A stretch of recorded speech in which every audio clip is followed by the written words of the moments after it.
हम मुकदमे की कार्रवाई सुनना चाहते हैं। क्या फायदा आपा?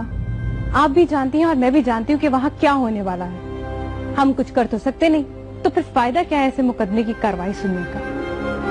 कार्रवाई सुनने वाले भी वही हैं और फैसला सुनाने वाले भी, लेकिन इस बार गवाही इस हवेली की एक औरत से ली जाएगी, यास्मीन से। हम देखना चाहते हैं कि यास्मीन कैसे झूठ बोलती है। यास्मीन भाभी से? लेकिन क्यों? वो इसलिए कि जिस वक्त यास्मीन के पास रजब अली को होना चाहिए था, ठीक उसी वक्त रजब अली जन्नत की इज्जत से खेल रहा था। यही पूछा जाएगा यास्मीन से कि उस वक्त रजब अली इसके साथ था या नहीं। लोग अच्छी तरह जानते हैं कि इस गांव की एक बेटी जन्नत बीबी के साथ क्या हुआ। उसकी इज्जत दागदार की गई। उसी सदमे में उसका दादा भी चल बसा। आप में से कुछ का कहना है कि उस पर हासे काबिज आ चुके थे और कुछ का कहना है कि जन्नत बीबी के किसी के साथ नाजायज ताल्लुकात थे और उसी को छुपाने के लिए उसने रजब अली शाह पर यह इल्जाम लगा दिया। लेकिन ये सारी बातें अभी सिर्फ कयास आराइयां हैं, क्योंकि इस पर अभी कोई तहकीक नहीं हुई। उसी सिलसिले में आज मैंने आप लोगों को बुलाया है ताकि इसकी सही मानों में तहकीक की जाए। अगर आप में से कोई कुछ जानता है तो कह सकता है। शाह जी, हमने इस बात की पूरी तहकीक की और गांव के एक एक आदमी से पूछा। फिर हम लोगों ने आपस में भी सलाह मशवरा किया और इस नतीजे पर पहुंचे कि जन्नत बीबी पागल थी। उसने बड़े शाह जी पर गलत इल्जाम लगाया है। हमारी आपसे दरखास्त है कि बड़े शाह जी के खिलाफ कार्रवाई ना की जाए। आप सब लोग जो कह रहे हैं शायद वो हमारे घराने की हुर्मत और अजमत की अकीदत में कह रहे हैं, लेकिन याद रखिए इंसाफ का तराजू सबके लिए एक जैसा तोलता है। आज रजब अली पर इल्जाम आया है। जब तक ये इल्जाम गलत साबित नहीं होता, रजब अली मुल्ज़िम है।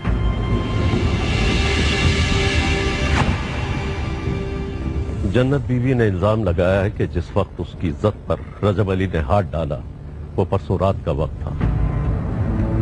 उस वक्त रजब अली को अपने हुजरा उरूसी में होना चाहिए था।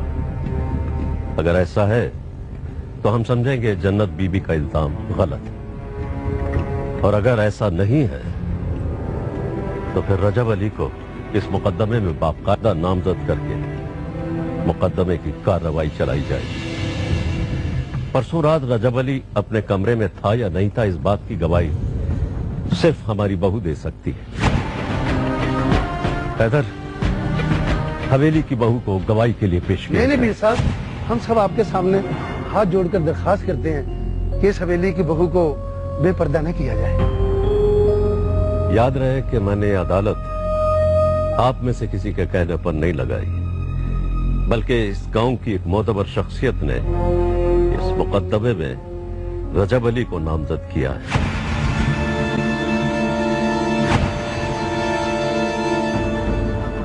मैं उनका नाम लेना नहीं चाहता।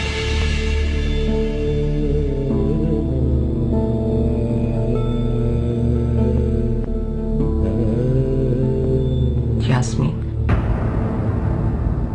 बेटा तुम्हें बुलाया क्या है?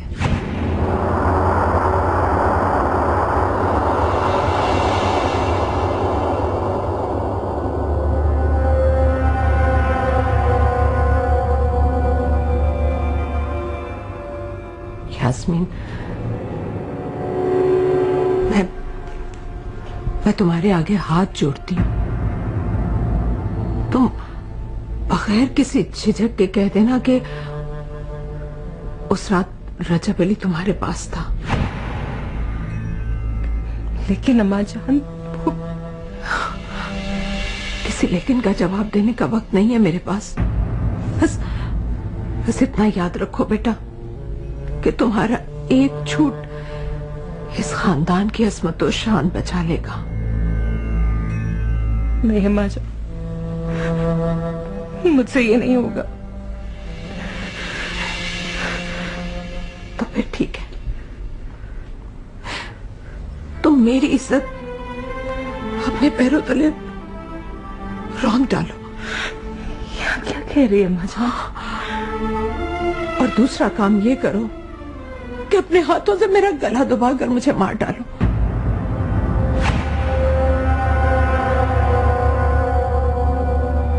क्योंकि मैं अपने जीते जी इस हवेली की इज्जत को बर्बाद होते नहीं देख सकती। रजब अली हर रात देर तक डेरे पर रहता है, ये तो मैं भी जानती हूँ, लेकिन उससे ये गुनाह सरजद हुआ या नहीं ये अभी तक साबित नहीं हुआ।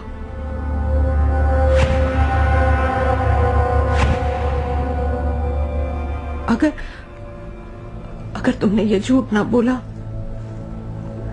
तो वो लोग जो कभी हवेली की तरफ नजरें उठाकर नहीं देख सकते थे, वो उंगलियां उठाएंगे।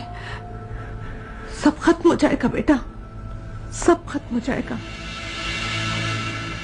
जो करने के लिए मैं तुम्हें कह रही हूं वो सिर्फ मसलहत है बेटा, सिर्फ मसलहत।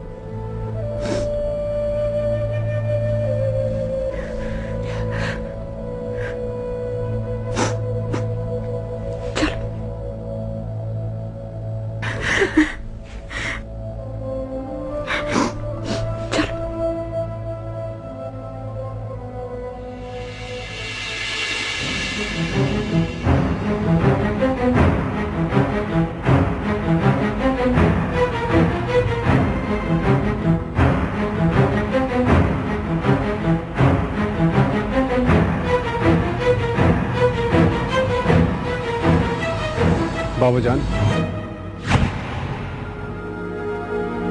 भाभी साहिबा गवाही के लिए हाजिर हैं।